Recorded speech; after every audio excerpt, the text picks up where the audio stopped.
When a hero who can destroy anything with one punch falls into a galaxy where faith kills faster than fists, the throne itself begins to shake. The air tastes like incense and ash, and every soul kneels to a dying god who hasn't moved in 10,000 years. But this stranger kneels to no one and cannot be broken by prayer or power.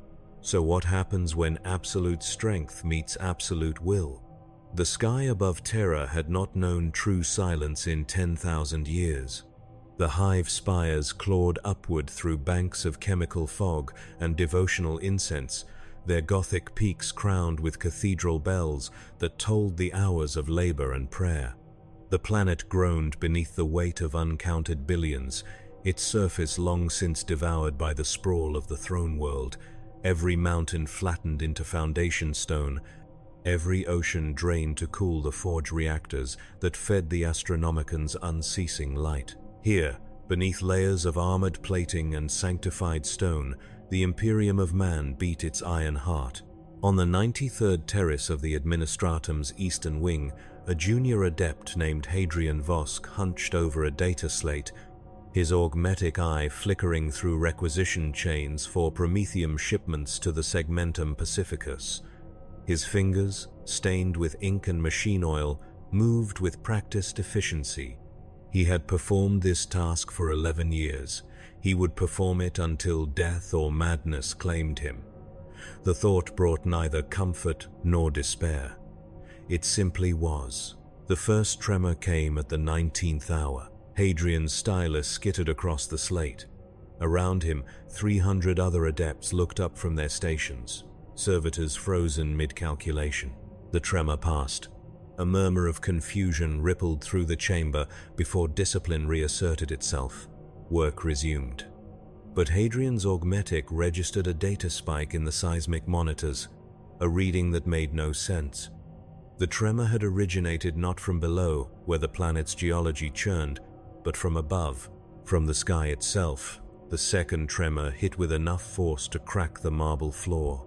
Hadrian stumbled, catching himself against his workstation as the Gothic arches overhead shed dust in pale waterfalls. The chamber's vox casters crackled to life, a wall of panicked transmissions bleeding through official channels. Something had breached the orbital defense grid. Something had punched through the void shields protecting the palace itself. Something was falling. Hadrian activated his station's pict feed, patching into the external viewers. The display flickered, resolved. His breath stopped. A pillar of light descended from the upper atmosphere, a column of impossible radiance that seemed to tear reality as it fell. Not the clean burn of a ship's engine, not the corrupt flare of warp translation.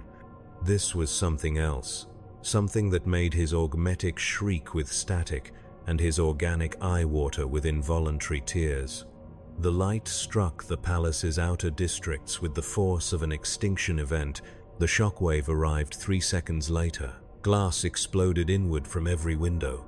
Hadrian threw himself beneath his workstation as the world became a hurricane of razor shards and screaming metal. The chamber collapsed around him. Bodies tumbled past, some whole, some not.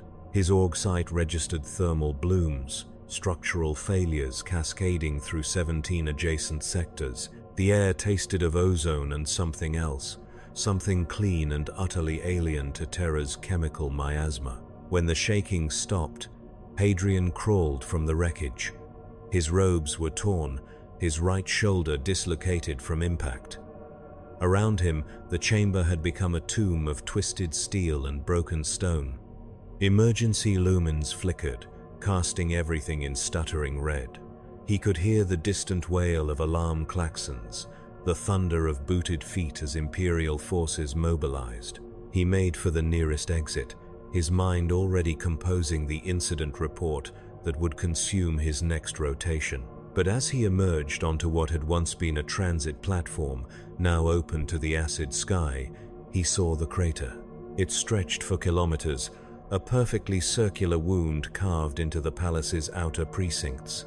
Entire hive blocks had been vaporized, leaving only glassed earth that still glowed with residual heat. At the crater's center, A figure stood. Hadrian's augmetic zoomed, enhanced, filtered through 17 spectrums of analysis. The readings made no sense. The figure appeared human, impossibly so, untouched by the devastation that had announced its arrival. Bald head, yellow suit with a white cape, both garments somehow pristine despite the forces that should have atomized them, red gloves and boots, an expression of mild confusion on an unremarkable face. The figure looked around, taking in the destruction with the casual interest of a tourist in an unfamiliar city. Then the custodians arrived. They came in golden thunder, 10 of the Emperor's finest materializing from transit portals that tore reality's skin. Each stood taller than any Astartes, clad in auramite plate that had never known defeat, bearing guardian spears that could carve through tank armor as easily as flesh. They moved with a precision that transcended mere training, each step a calculated application of transhuman might honed over centuries of absolute service. The lead custodian, his armor marked with the eye and lightning of the Captain General's household, leveled his spear at the figure in yellow. His voice, amplified through his armor's vox grill, carried the weight of absolute authority. Unknown entity, you have violated the sanctity of the Imperial Palace. Surrender or face immediate termination. The figure in yellow turned, blinking. Oh, hey. Sorry about the landing. I didn't really have a choice in the matter. Do you know where I am? The custodian did not respond. His spear's disintegration field activated, the air around its blade shimmering with lethal potential. As one, the 10 warriors moved into attack formation, a maneuver perfected over 10 millennia of defending the throne world. The figure scratched his head. Look, I don't want any trouble. If you could just point me to someone who knows about weird portal things, I'll be out of your way. The custodian struck. His spear moved faster than mortal eyes could track, a thrust that would have impaled a Chaos Marine through enhanced plate and fused ribs. The blade should have punched through the figure's sternum, exited through his spine, and reduced his internal organs to atomic mist. Instead, it stopped, not deflected, not blocked, simply stopped, as though it had struck something infinitely immovable. The custodian's strength, enough to topple a battle tank, meant nothing. The spear's edge rested against the yellow fabric of the suit without so much as denting the material. For a single heartbeat, time seemed to hold its breath. Then the figure in yellow casually reached up and pushed the spear aside. I said, I don't want trouble. The custodian flew backward, his 300 kilograms of enhanced muscle and auramite plate ragdolling through the air as though swatted by a titan. He crashed through the remains of a hab block 200 meters distant, the impact carving a trench through rubble and reinforced stone. The other 9 custodians attacked as one. Hadrian watched from his vantage point, his augmetic recording every impossible second. Guardian spears blurred in arcs of golden light, each strike delivered with killing precision. Castellan axes swung in coordinated patterns, designed to overwhelm even the most dangerous Xenos warforms. One custodian triggered his misericordia, the master-crafted blade aimed for the base of the figure's skull. Every attack failed. The figure in yellow moved like water, like wind, like he existed slightly outside the flow of time itself. He stepped around thrusts that should have been unavoidable. He ducked under sweeps that had been calculated to account for every possible evasion. When a spear finally connected, driven by strength that could shatter ceramite, it simply bounced off, the force of the impact radiating back through the custodian's arms and causing micro-fractures in his armor's internal bracing. Seriously, guys, stop it. The figure's voice held no anger, no exertion, just mild annoyance, like a man being bothered by persistent insects.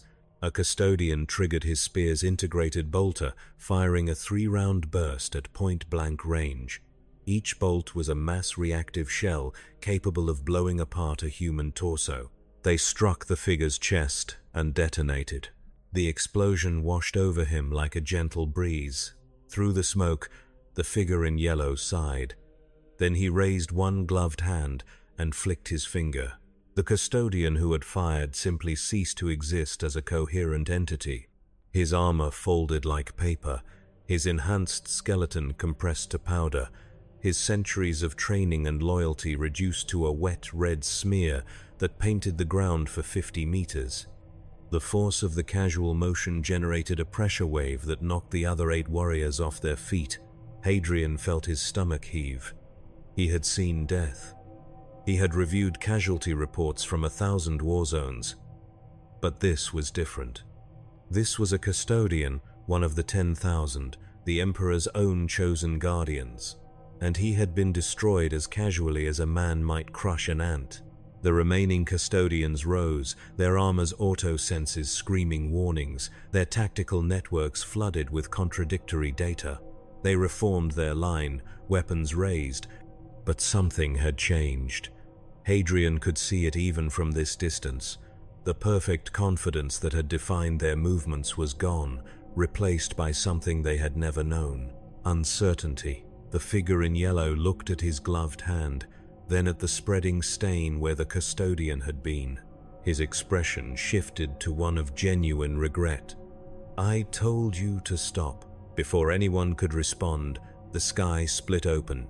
A golden light, different from the column that had heralded the figure's arrival, erupted from the palace's heart. It was psychic fire given form, the radiance of a soul so vast it made mortal minds reel in sympathetic agony. Hadrian's augmetic shut down automatically, its circuits unable to process the sheer magnitude of what it was attempting to record. His organic eye saw only searing gold, felt the pressure of a will that could bend reality itself. The Emperor of mankind had turned his attention to this disturbance. Across Terra, every psyker felt the shift. Astropaths screamed and bled from their empty sockets. Sanctioned telepaths fell into seizures as their wards burned away like paper before a furnace. Even the Astronomicon flickered, its light wavering for the first time in recorded history as the being who powered it diverted a fraction of his terrible focus. The golden light condensed, took shape. Not a physical manifestation, the Emperor's body remained locked in its eternal vigil upon the golden throne, kept alive by the sacrifice of 1,000 psykers daily. But his psychic presence was no less real for being immaterial. It towered over the crater, a figure of impossible scale wreathed in flames that burned in spectrums mortal eyes were never meant to perceive. The pressure of his attention alone drove the surviving custodians to their knees. The figure in yellow looked up, squinting against the radiance. "Huh. That's new." The Emperor's voice resonated in the space between thoughts, in the substructure of reality itself. It was not sound. It was meaning made manifest, bypassing ears and speaking directly to the soul. "What are you?" The question carried the weight of absolute authority, the demand of a being who had conquered Terra in an age of darkness, who had scattered the gods of old night and brought humanity to the stars through sheer unstoppable will. It was a command that could shatter minds, that had broken demon princes and reduced alien tyrants to gibbering wrecks. The figure in yellow frowned. "I'm Saitama. I'm a hero for fun, and I'd really appreciate it if everyone would calm down for a second." The Emperor's psychic presence intensified, reality warping around the edges of his manifestation. Hadrian felt blood trickling from his nose, his ears. Even through his damaged augmetic, he could sense the psychic assault being launched. The Emperor was attempting to read the intruder, to peel back the layers of his being and understand what manner of creature had violated the throne world's sanctity. The assault struck and stopped. The Emperor's psychic might, capable of annihilating armies with a thought, of reaching across the galaxy to guide his servants, of holding back the tide of chaos through will alone, simply could not penetrate. It was not that the figure resisted. Resistance implied opposition, a contest of strength. This was something else entirely. It was as though the figure in yellow did not exist in the warp at all. A psychic null, then. But no. Nulls were voids, empty spaces that caused pain and nausea in those sensitive to the warp. Pariahs radiated wrongness, an absence that made reality itself recoil. This was different. The figure was not a void. He was simply separate, existing in the material realm with such absolute totality that the warp could find no purchase on his being. The Emperor's presence flickered, the golden radiance dimming for a fraction of a second as the Lord of Mankind encountered something his vast intelligence had never anticipated. A being utterly immune to psychic power. You do not exist in the immaterium. The Emperor's words carried a note of something that might have been recognition, might have been concern. You are anathema to the natural order. Saitama shrugged. I don't really know what any of that means. Look, I was in my apartment. There was a weird crack in the wall, and then I was falling through a bunch of colors that hurt to look at. I didn't mean to crash into your city. If there's damages, I can probably help rebuild or something. The Emperor did not respond immediately. The golden light pulsed, waves of psychic force radiating outward as the Master of Mankind processed this impossibility. Hadrian could feel the calculations occurring, the vast intelligence that had planned the Great Crusade and foreseen the Horus heresy now turned toward understanding this bald man in a ridiculous costume. Then the Imperial Guard arrived. They came in their thousands. Regiment upon regiment teleported directly from their barracks to form a cordon around the crater. Cadian shock troops in flak armor, their lasguns raised with parade ground precision, Katachan jungle fighters, muscles bulging beneath sleeveless fatigues, clutching blades and flamers, Kriegers in their gas masks and greatcoats, standing in perfect silent ranks with the patience of men who had already accepted death. Behind them, their heavy armor rolled forward. Lehman Russ battle tanks, their turrets swiveling to target the figure at the crater's center. Basilisk artillery pieces, their earthshaker cannons elevating to firing positions.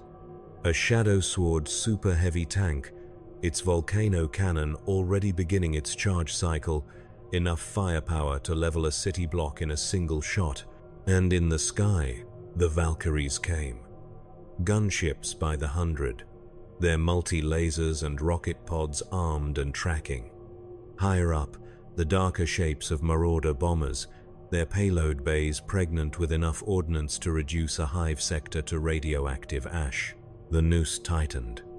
Hadrian estimated conservatively that he was watching enough military might to conquer an entire world being brought to bear on a single target.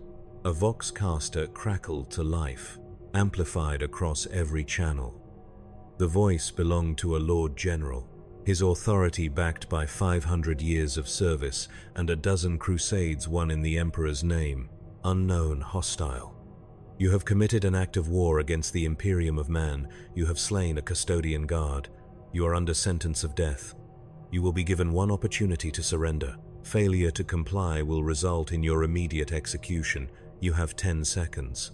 Saitama looked around at the assembled might, taking in the tanks, the soldiers, the aircraft. His expression remained mild, almost bored. This seems like an overreaction. 10. I already said I didn't mean to crash here. 9. And I'm sorry about your guard guy. He attacked me first though. 8. Saitama sighed, a long, weary exhalation.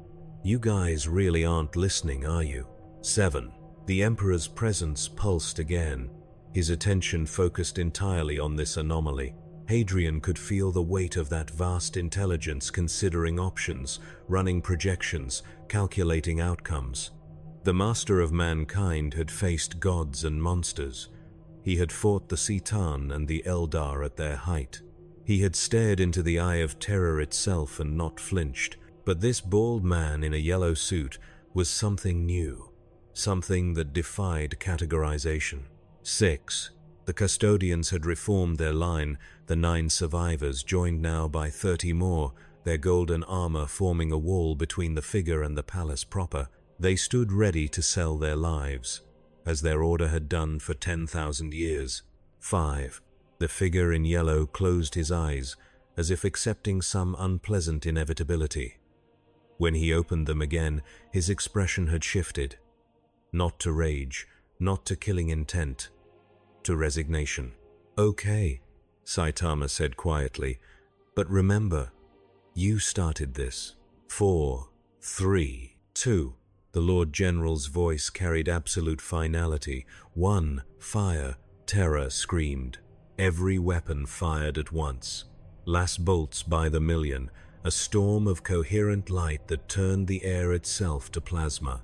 Autocannons thundered, their shells creating a wall of high explosive death. Missiles streaked from their pods, each one capable of destroying a bunker. The Shadow Sword's volcano cannon discharged, a lance of superheated matter that could melt through void shields and fortress walls alike. The crater vanished beneath a firestorm that would have annihilated an orc horde or a tyrannid swarm.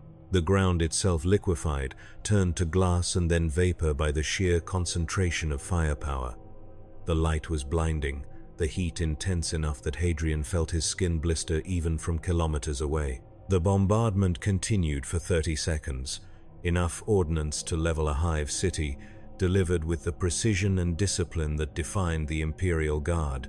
Then, at the Lord General's command, the firing ceased.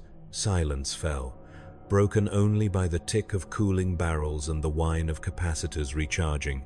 Smoke rose from the crater in thick black columns, obscuring everything.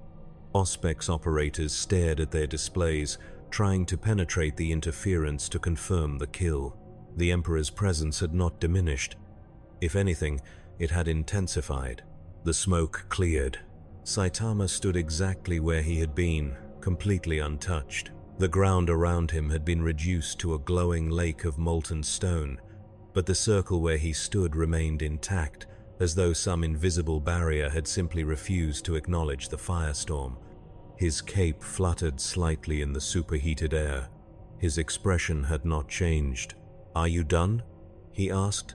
The Lord General's voice, when it came again, carried a tremor that discipline could not quite suppress. "All units, bayonets, fix, charge." It was madness, an order born of desperation and disbelief. But the guard obeyed. They always obeyed. 5,000 soldiers surged forward, their war cry a thunder that shook the ruined earth. They were men and women who had faced Xenos horrors and traitor marines. They had held the line on 1,000 worlds. They were the hammer of the Emperor. They charged toward their deaths. Saitama's face fell. Not with fear, with sadness. Please don't. They did not stop, could not stop. The momentum of 5,000 bodies driven by faith and duty carried them forward. The first rank reached the edge of the molten crater, began to descend. Saitama moved. He appeared in the midst of them, moving faster than thought, faster than the speed at which neurons could fire. His fist extended, pulled back, extended again, each motion too quick to see, each impact calibrated with impossible precision. He was not trying to kill them. Hadrian realized this with dawning horror. The bold figure was pulling his punches, striking with just enough force to incapacitate. A tap to a shoulder that shattered the clavicle and sent the soldier spinning away. A flick to a knee that destroyed the joint but left the victim alive. A touch to a breastplate that crumpled the armor and stopped the heart for 3 seconds before it resumed beating. But even restrained, even held back to a fraction of whatever power this being possessed, the result was devastating. Bodies flew, armor crumpled like paper, bones shattered. In the span of 5 seconds, Saitama had moved through the entire assault wave, leaving behind not corpses but broken, moaning casualties. Every soldier had been struck once, only once, and every soldier was down. The second wave hesitated, the third pulled back. Even the iron discipline of the Imperial Guard had limits, and those limits had just been reached. Saitama stood in the center of the carnage he had created, surrounded by 5,000 wounded, looking at his gloves with an expression of profound regret. "I'm sorry," he said to no one in particular. "I really am." The shadow sword fired again. The volcano cannon's beam struck Saitama directly, the temperature at point of impact exceeding that found in stellar cores. The blast carved a trench half a kilometer long into the ground. When the light faded, Saitama stood unchanged. His suit wasn't even smoking. The Emperor's presence contracted, condensed. The golden light became blinding, reality itself warping as the Lord of Mankind prepared to act more directly. Hadrian felt something gathering, a pressure building that made his teeth ache and his vision blur. The psychic assault came not as a spear but as a tsunami, the full weight of the Emperor's will brought to bear. It was the power that had scattered daemons, that had broken the minds of Xenos warlords, that could rewrite reality itself if given sufficient focus. It struck Saitama with enough force to atomize a lesser being's soul, and failed, not because Saitama resisted, not because he possessed some defense, simply because the attack found nothing to grasp. It was like trying to drown a stone in water. The stone did not resist the water, it simply did not care. For the first time in 10,000 years, the Emperor of Mankind encountered a problem he could not solve through psychic might. The golden presence flickered, withdrew slightly. Hadrian could sense something new in that vast consciousness, not fear. The Emperor was beyond such mortal emotions, but perhaps recognition. The acknowledgement that this bold man in a yellow suit represented something unprecedented, something that would require a different approach. The custodians charged. 40 golden warriors moved as one, their coordination perfect, their determination absolute. They had seen their brother destroyed, they had watched the guard broken. They knew, with the certainty that came from centuries of tactical analysis, that conventional weapons had no effect. But they were the Emperor's own guard. They did not know how to retreat. Their spears struck in a pattern that had been designed by the Emperor himself, a sequence of attacks that covered every angle, every possible evasion, every weakness in humanoid anatomy. It was a killing art perfected over 10 millennia, executed now with flawless precision.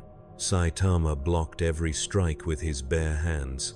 Auramite blades, edged with disintegration fields, struck flesh and bounced away.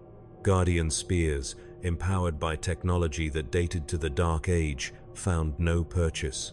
The custodians pressed their attack, their enhanced minds processing the impossible reality and adapting, searching for any weakness, any opening. There was none. Saitama caught a spear mid-thrust. The custodian wielding it, a warrior named Valdor who had fought beside the Emperor during the Unification Wars, pulled with strength sufficient to drag a land raider. The spear did not budge. Saitama looked at him, those bored eyes meeting the lenses of the golden helm. "I don't want to hurt you," Saitama said. Valdor triggered his spear's built-in bolter, firing directly into Saitama's face from a distance of 30 centimeters. The bolt rounds ricocheted off, one striking Valdor's own pauldron and leaving a crater in the auramite. Saitama sighed, then pulled the spear from Valdor's grasp with a gentle tug that snapped the custodian's wrists despite his desperate attempt to hold on. Another custodian swung his axe in a two-handed arc that would have bisected a dreadnought. Saitama caught the blade between two fingers, stopping the weapon cold. The custodian's arms broke from the sudden deceleration, radius and ulna shattering despite the enhanced bone structure. "Stop attacking me," Saitama said, his voice carrying a note of pleading. Please. They did not stop. They could not stop. They were the Adeptus Custodes, the Emperor's chosen. Failure was not a concept they could accept. Saitama moved through them like a surgeon, each action precise and economical. He disarmed one by flicking the spear hard enough to tear it from enhanced grip and embed it 3 meters deep in solid stone. He disabled another by tapping the knee joint of his armor, the impact crumpling the auramite and destroying the leg beneath without killing the warrior.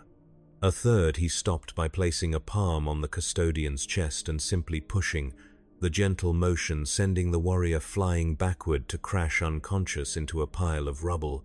In 15 seconds, 40 custodians lay broken or incapacitated. Not dead, not if Saitama could help it, but removed from the fight with a totality that spoke to overwhelming superiority. Saitama stood alone again, his breathing unchanged, his posture relaxed. He looked up at the golden presence that still dominated the sky, that vast psychic manifestation of the Emperor's will. "Are we done now?" he asked. "Can we talk?" The Emperor's response was not words. It was action. The psychic presence condensed further, becoming almost solid, taking on a shape that resembled the master of mankind as he had appeared during the Great Crusade. A figure 3 meters tall, clad in golden armor that made the custodian's plate look crude by comparison. A face of terrible beauty, ageless and perfect, with eyes that held the weight of 30 millennia of existence. In one hand, the burning blade, a sword of psychic fire that had never known defeat. This was as close to a physical manifestation as the Emperor could achieve, while his body remained bound to the golden throne. A projection given form through sheer force of will, sustained by psychic might that could shatter planets. The Emperor regarded Saitama with those ancient eyes, and Saitama looked back without fear, without awe. Two beings who should not have been able to meet, standing in the ruins of Terra's sacred precincts. "You are not of this universe." The Emperor's words carried absolute certainty now. "You fell through a tear in reality that should not exist." Saitama nodded. "Yeah, that sounds about right. So if you know a way to send me back, I'd appreciate it." There is no way back. The Emperor's sword ignited, flames that burned in colors that had no names wreathing the blade. "You are a danger to the material realm. Your very existence weakens the barriers that hold back chaos. You must be destroyed." "I haven't done anything wrong," Saitama protested. "I'm just lost." "Your intentions are irrelevant." The Emperor raised his sword. "The galaxy cannot afford your presence. I have seen what will come if you remain. Reality itself will tear. Demons will pour through the wound your arrival has created. Trillions will die." Hadrian, still watching from his distant vantage point, felt ice form in his chest. The Emperor was never wrong. If he said that Saitama's presence threatened the Imperium, then it was truth. The master of mankind could see futures that mortal minds could not comprehend. He had guided humanity for 30,000 years. His word was law, his vision absolute, but something in Hadrian rebelled against what he was seeing. The bald man in the yellow suit had not attacked first, had tried to surrender, had pulled his punches even when assaulted by everything Terra could throw at him. If he truly was a threat, would he not have simply destroyed everyone already? The thought was heresy. Hadrian crushed it, focused on his duty. He was a witness. His role was to observe and record, not to judge. The Emperor struck. The burning blade descended in an arc that split the air itself, psychic fire trailing behind it. The blow carried the weight of absolute conviction, 10,000 years of war and sacrifice focused into a single perfect motion. It was a strike that had beheaded demon princes and shattered orc war bosses. The blade could cut through any defense, burn through any ward, destroy any foe. Saitama caught it in his bare hand. The blade stopped, its edge pressed against his palm, the psychic flames washing over him without effect. Saitama's expression shifted from resignation to something that might have been irritation. "I said I don't want to fight you." The Emperor pushed, channeling more power into the blade. The flames intensified, white-hot, reality screaming as the psychic pressure built. The ground beneath them cracked, fissures spreading outward. The air caught fire. Hadrian's augmetic shattered completely, overwhelmed by the energies being unleashed. Saitama's hand did not budge. The Emperor's other fist drove forward. a punch that carried transhuman strength amplified by psychic might. It should have caved in Saitama's chest, pulped his heart, driven his shattered ribs through his spine. Saitama blocked it with his free hand, the impact generating a shockwave that flattened every structure within a kilometer radius. For 3 seconds, they stood locked, the Emperor pushing with all his manifest strength, Saitama holding him at bay with what appeared to be minimal effort. The psychic pressure was enough to drive nearby guardsmen into seizures, to crack custodian armor from stress alone. Then Saitama pushed back. The Emperor's projection stumbled, forced backward for the first time. Surprise flickered across that perfect face, quickly masked. He released the blade, letting it dissipate, and struck with both fists in a combination that moved faster than mortal eyes could perceive. Saitama blocked, parried, his movements economical and precise. He was not fighting back, not truly, just defending, turning aside each strike with the minimum necessary force. "Stop it," Saitama said. "I don't want to hurt you."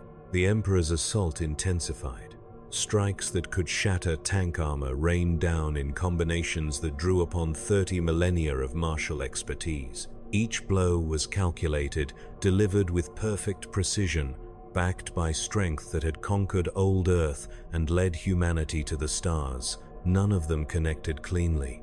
Saitama's defense was absolute, his perception and reaction time operating on a level that made even the Emperor's transhuman speed seem ordinary. Then the Emperor changed tactics. He ceased the physical assault and instead unleashed pure psychic force. A wave of telekinetic pressure meant to crush Saitama at the molecular level, to compress his atoms until they collapsed into exotic matter. The attack washed over Saitama like rain off stone.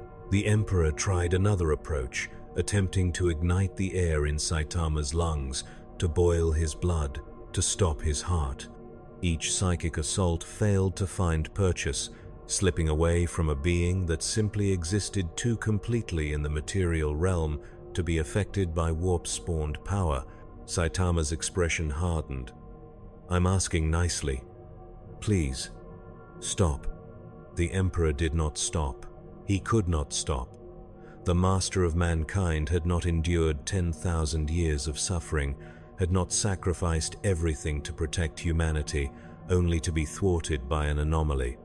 He gathered his power, drawing on the Golden Throne's vast reserves, channeling the energy of 1,000 dying psychers, preparing an assault that would unmake Saitama at the fundamental level.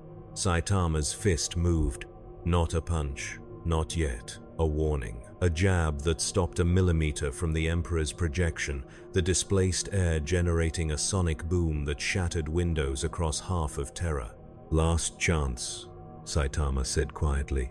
The Emperor's eyes narrowed. He recognized the threat now, understood with sudden clarity that this bold man was capable of delivering on it. But the master of mankind had never known how to back down, had never surrendered in 30,000 years of existence. He attacked with everything he had. Psychic fire erupted in a sphere 3 kilometers across, temperatures exceeding those found at stellar cores, pressure that would have crushed a titan into scrap. Lightning arced from the Emperor's hands, each bolt carrying enough voltage to power a hive city. The ground liquefied, then vaporized, as the Emperor poured out his wrath. Through it all, Saitama walked forward, untouched. The Emperor's projection flickered, the strain of maintaining this level of output beginning to tell even on his vast reserves. But he did not relent, channeling more and more power, burning through the psychic fuel that kept the Astronomicon lit, that held back the demons clawing at the webway gates beneath the palace. Saitama reached him through the firestorm, placed one gloved hand on the Emperor's chest. "I'm sorry," Saitama said, "but you're not listening." He pushed. The Emperor's projection shattered, exploding into fragments of golden light that faded like dying stars.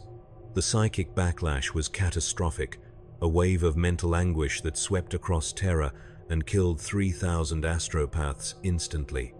In the throne world's depths, servitors collapsed at their stations.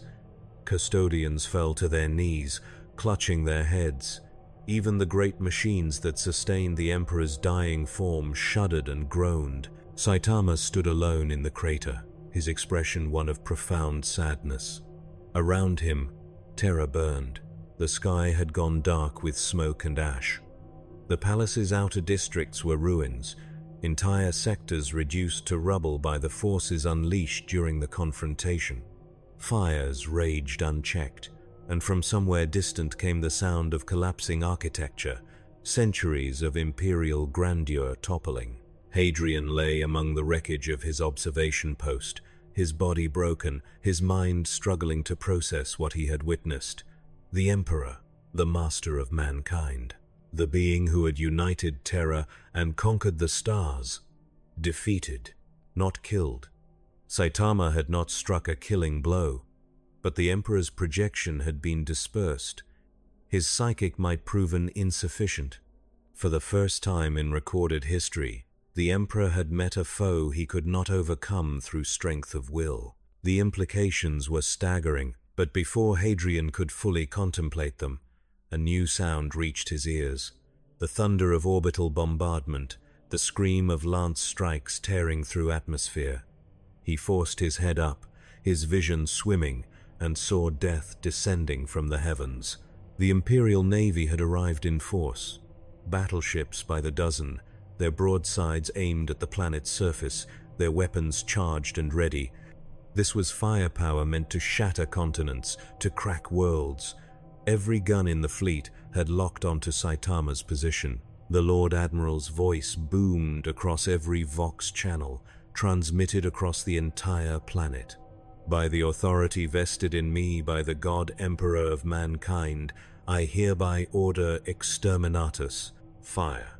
The sky became light. Lance strikes by the hundred, each one a spear of coherent energy capable of punching through a battleship's armor. Macro cannon shells the size of Hab-blocks, moving at a significant fraction of light speed. Cyclonic torpedoes, their warheads armed with virus bombs and atmospheric incendiaries. This was not a measured military response. This was the Imperium's answer to threats that could not be allowed to exist. The bombardment struck the palace districts with apocalyptic force. The ground itself jumped, tectonic plates shifting from the impact. A mushroom cloud rose 300 kilometers into the sky, visible from orbit, glowing with radioactive fury. The firestorm raged for 5 full minutes, the Navy pouring out its wrath, determined to leave nothing but glass and ash. When they finally ceased fire, sensors probing through the interference and fallout, a pillar of dust and superheated air rose from where the palace's outer precincts had been. The devastation was absolute. An area larger than most hive cities had been reduced to a crater of molten rock, still glowing white-hot. Auspec's returns showed no life signs. The Lord Admiral hesitated, then ordered a second barrage, this one focused and precise. A lance strike meant to confirm the kill, to ensure that whatever that thing had been, it was truly destroyed. The lance beam descended, a column of destructive light bright enough to be seen across the hemisphere. It struck, and was deflected. Saitama stood at the crater's center, one hand raised, the lance strike splitting around him like water around a stone. The beam carved trenches into the already devastated earth, but Saitama himself remained untouched, his yellow suit somehow pristine despite standing at the focus of enough energy to boil an ocean. He lowered his hand, looked up at the orbiting warships, and his expression was no longer sad. It was angry. Hadrian had seen anger before. He had witnessed officers raging at incompetent subordinates, soldiers screaming their defiance at Xenos foes, even Astartes giving voice to their wrath. But this was different. This was not hot fury, not the explosive rage of combat. This was cold, controlled, the anger of a being who had tried patience and found it wanting. Saitama bent his knees slightly, a stance that seemed almost casual. Then he jumped. The ground exploded beneath him, a crater within the crater, as Saitama launched himself skyward with enough force to register on seismographs across the entire planet. He accelerated, punching through the atmosphere in seconds, leaving a tunnel of superheated air in his wake. The orbital sensors tracked him, barely. The Navy's targeting cogitators struggled to compute his trajectory, his speed, the sheer impossibility of what they were seeing. Alerts screamed across every bridge as they realized where he was going. Straight up, directly toward the fleet. The Lord Admiral, a veteran of 3 Black Crusades, made the only decision he could. All ships, evasive maneuvers, full broadside on my mark. The battleships began to turn, their massive hulls ponderous but responsive, void shields flickering to full power. Their weapons tracked the ascending figure, waiting for it to come into optimal range. Saitama reached them in under a minute. He struck the lead battleship, the Emperor's Will, a vessel 12 kilometers long and blessed by the Mechanicus for 300 years of faithful service. His fist punched through the void shields as though they were soap bubbles, through 30 meters of blessed armor plate, through deck after deck of machinery and crew quarters and sacred spaces. He emerged from the opposite side, his momentum barely checked, leaving a perfectly round tunnel through the entire ship. Behind him, the Emperor's Will began to die. Atmosphere vented from 1,000 breaches. Reactors went critical, their containment fields compromised. Internal bulkheads collapsed as structural integrity failed. The ship broke in half, its spine shattered, both sections tumbling into decaying orbits trailing debris and frozen corpses. Saitama landed on the next ship, the Sword of Dawn, a strike cruiser that had fought at the Siege of Terra itself. He punched downward, his fist slamming through the command deck, through the cathedral-like bridge, through the captain's throne where a veteran of 4 centuries sat frozen in disbelief. The ship's keel snapped. It began to fold in on itself, groaning like a dying beast. The fleet opened fire, every gun bearing on the single figure, cutting through their formation like a hot blade through ice. Las batteries and macro cannons, nova cannons and bombardment arrays, weapons that could shatter asteroids and cripple orc rocks. Saitama moved through the barrage, untouched. When a macro cannon shell struck him directly, it simply bounced off, the explosive payload detonating harmlessly against his body. When lance strikes converged on his position, he waved them aside, the beams scattering into the void. He landed on a 3rd ship, a grand cruiser bearing the name Eternal Vigilance, and this time he did not punch through it. He grabbed its hull, his fingers sinking into blessed adamantium as though it were clay, and pulled. Metal screamed. Rivets the size of a man's torso sheared off. The ship's entire superstructure warped, bending under forces it had never been designed to withstand. Saitama tore a section of hull free, a chunk of armor and decking larger than a city block, and threw it. The improvised projectile struck another battleship, the Fist of Retribution, with enough force to cave in its prow and send it spinning out of formation, its artificial gravity failing, its crew thrown against bulkheads hard enough to pulp. The Lord Admiral watched from his command throne, his face pale, his hands gripping the armrests with white-knuckled intensity. Around him, his bridge crew worked in desperate silence, trying to coordinate a response to something that should not exist. "All ships," the Lord Admiral said, his voice steady despite the horror unfolding before him. "Fall back to high orbit. Maintain fire. We hold this line." But there was no line to hold. Saitama was not advancing with strategy or tactics. He was simply destroying every ship he could reach, moving with such speed that targeting him was impossible, striking with such force that even void shields and blessed armor meant nothing. A destroyer, the Swift Vengeance, tried to ram him. Its captain, a woman who had served the Emperor for 60 years, pointed her ship's prow at Saitama and engaged full thrust, determined to crush this enemy through sheer mass if nothing else. Saitama caught the destroyer. His hands gripped its hull, his feet braced against nothing, and he stopped its momentum. 3 million tons of warship, moving at combat speed, simply arrested in space by a bald man in a yellow suit. Then Saitama pushed back. The destroyer reversed course, its engines screaming in protest, its structure groaning as forces it was never meant to endure tore at every rivet and weld. The ship's spine snapped. Its reactor containment failed. It exploded in a brief new star, the blast consuming 2 nearby frigates that had been moving to support it. Saitama emerged from the explosion untouched, not even singed. The fleet was breaking. Ships that had held the line against Chaos and Xenos for centuries were fleeing, their captains making the brutal calculation that survival was more important than engaging an enemy they could not harm.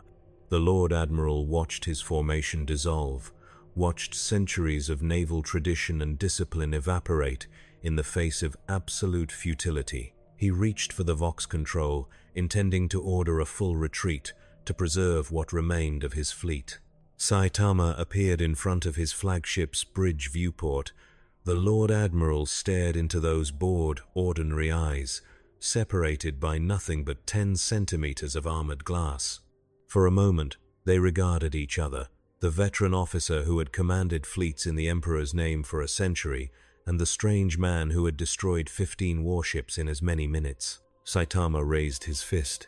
The Lord Admiral closed his eyes, whispering a final prayer to the Emperor. The fist stopped, hovering a meter from the viewport. The Lord Admiral opened his eyes. Saitama was looking at him with an expression of profound weariness. Then Saitama spoke, his voice somehow carrying through the vacuum, through the blessed armor, resonating in the bridge. "Stop shooting me." He turned and jumped away, descending back toward Terra, leaving the shattered remnants of the Imperial Navy floating in high orbit. The Lord Admiral slumped in his throne, his heart hammering, his hands shaking with adrenaline and relief and shame. Around him, his bridge crew sat in stunned silence, trying to process what they had just witnessed. 15 capital ships destroyed, 20,000 crew dead. The might of the Imperial Navy proven insufficient. The Lord Admiral reached for the astropathic relay, knowing that a message had to be sent, that the Imperium's ruling council had to know what Terra now faced. His hands fumbled at the controls, age and shock making them clumsy. A junior officer, barely 20 years old, spoke into the silence. "Sir, what do we tell them? How do we explain this?" The Lord Admiral had no answer. On Terra's surface, Saitama landed in the ruins of the Imperial Palace, his boots touching down on glassed earth still warm from the bombardment. Around him, the devastation stretched to the horizon. Entire sectors reduced to rubble, millions dead or dying. Fires burning out of control, their smoke blotting out the sun. He stood alone, surrounded by the consequences of a battle he had not wanted, and looked up at the one structure that still stood intact, the Emperor's throne room, protected by wards and shields that had endured since the Horus heresy, rose from the destruction like an accusing finger. Its golden spires caught the light of the fires, gleaming with a radiance that seemed to reproach the devastation below. Saitama began to walk toward it. The remaining custodians, those who had survived the initial confrontation, formed a final defensive line at the throne room's entrance. They were battered, their armor cracked, their weapons damaged. But they stood their ground, knowing that behind them lay the Emperor himself, the master of mankind in his physical form, bound to the golden throne that kept him alive. They would not allow this creature to pass. Saitama reached them, stopped 10 meters away. He could see the determination in their stance, could recognize warriors who would die rather than retreat. He had seen that kind of dedication before. In his own world, in the heroes who fought monsters knowing they might not survive. "I don't want to fight you," Saitama said. "I just want to talk to him, to see if there's a way to fix this." The custodian captain general, a warrior who had guarded the Emperor for 3,000 years, stepped forward. His voice, amplified through his helm's Vox grill, carried absolute conviction. "There is no negotiation, no surrender. You have violated the throne world, slain the Emperor's servants, and brought ruin to Terra. For these crimes, there is only one sentence: death. I've been trying not to kill anyone, Saitama said, frustration creeping into his voice. You keep attacking me. I just want to go home. You have no home here. You are an abomination, an anomaly that threatens the very fabric of reality. The Captain General raised his spear. We know what you are now. We have had time to analyze your nature. You are a wound in the material realm, a tear that grows wider with every moment you exist. If you remain, you will destroy everything. Saitama's expression hardened. That's not true. I'm just a guy who ended up in the wrong place. You are a paradox, a being of such physical magnitude that reality warps around you. Your very presence weakens the barriers between the materium and the immaterium. Already, the astronomers report anomalies, warp rifts forming in your wake, daemon sightings in sectors that have been stable for millennia. The Captain General's spear began to glow with activation. You are a catastrophe given form, and you must be stopped. Saitama looked past the custodians toward the massive golden doors that led to the throne room itself. He could sense something beyond them, a presence vast and terrible even through the layers of blessed adamantium and psychic wards. The Emperor, in his physical form, the broken god bound to a machine that had kept him alive for 10,000 years. Let me talk to him, Saitama said. Please, maybe he can help. Maybe together we can figure out how to send me back. The Emperor does not bargain with threats to the Imperium. The Captain General took a combat stance, the other custodians following his lead. Your death is the only solution. Then you're making me do this, Saitama said quietly, and I really don't want to. The custodians charged. They were the Emperor's finest, the pinnacle of transhuman enhancement and martial skill. Each had trained for centuries, fought in wars that would have broken lesser warriors. They moved with absolute coordination, their attacks synchronized to perfection. Saitama moved through them like smoke. He did not strike to kill. Even now, even after everything, he pulled his punches. Each impact was calibrated to disable, to remove the warrior from combat without ending their life. A tap to a knee joint that collapsed the leg but left the warrior breathing, a push to the chest that sent them flying back to crash unconscious against the palace walls, a grip on a spear that crushed the weapon to scrap but spared the hands holding it. In 30 seconds, 50 custodians lay scattered across the palace steps, alive but broken. Saitama stood before the golden doors, his chest heaving slightly, not from exertion but from the emotional weight of what he had been forced to do. He raised his fist, hesitated. "I'm coming in," he called out. "I don't mean any harm. I just want to talk."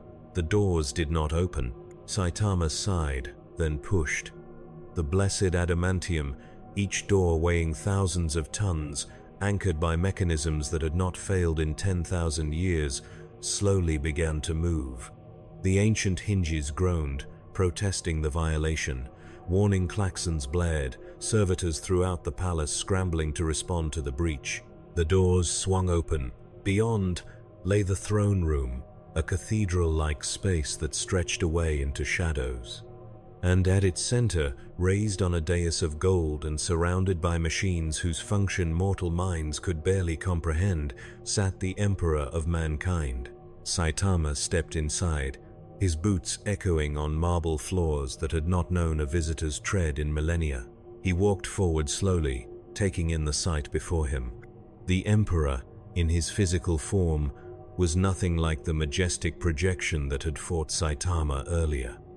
This was a corpse, barely alive, kept from death only by the most desperate measures.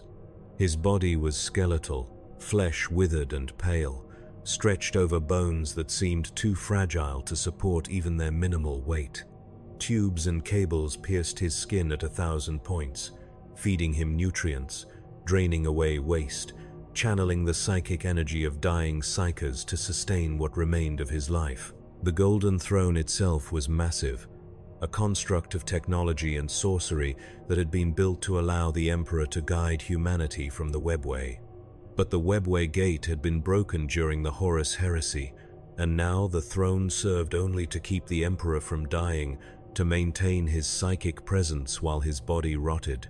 It was, Saitama realized with a sinking feeling, the saddest thing he had ever seen.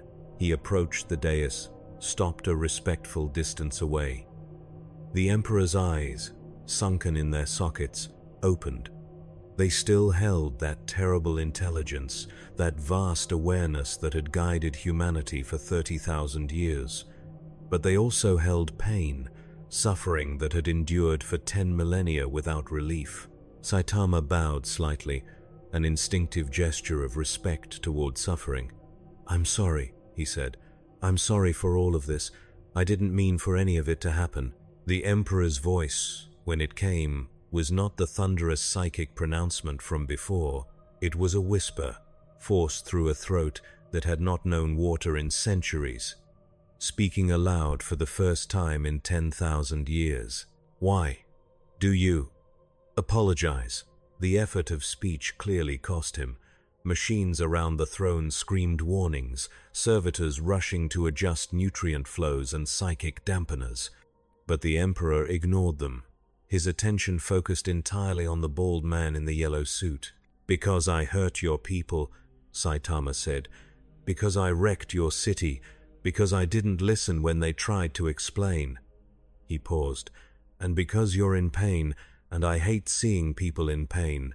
The Emperor's eyes narrowed. "You are a threat.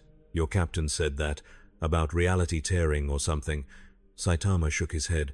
"But I don't feel any different. I'm just me. I've always been this strong. It never broke reality before. Not in your universe." The Emperor's breathing was labored.